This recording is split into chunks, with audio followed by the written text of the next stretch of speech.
SARS-CoV-2 is an RNA virus. So essentially humans have DNA.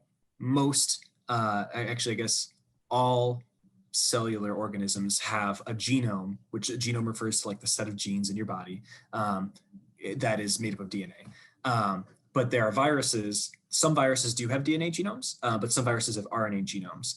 And RNA is very similar to DNA, almost exactly the same, except RNA is less stable typically, and is essentially, I guess there's a couple other things that are sort of edge cases that I feel like are maybe not worth getting into, but that's one of the things is like RNA is less stable. And for whatever reason, there's some viruses that have an RNA genome.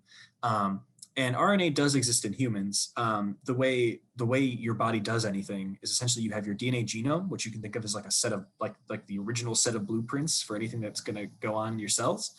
And then your body will make RNA that is essentially a copy of the DNA. It's transcribed from DNA into RNA. And this RNA codes for the same exact information that the DNA codes for, more or less.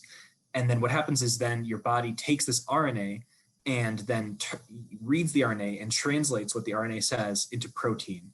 And the proteins that are in your cells are essentially how your body does anything.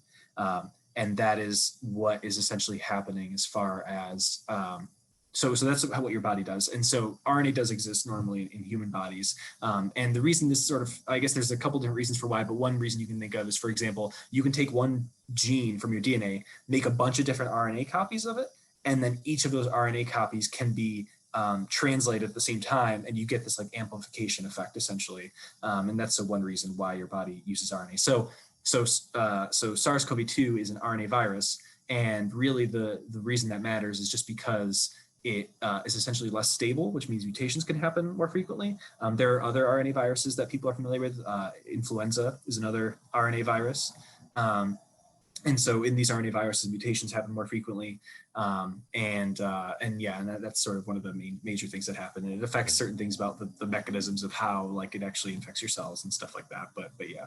So DNA, mRNA creates these proteins, and proteins are what carry out processes in our body. Yeah, exactly. Yeah, okay. How your body, like if you can name anything a cell does, proteins do it for the most part. Perfect. So that's how that works. Okay. And then so let's get started with the vaccine then. So the vaccine is an mRNA vaccine essentially. Why don't you kind of describe what that means essentially and why it's different than maybe other vaccines that we've seen in the past?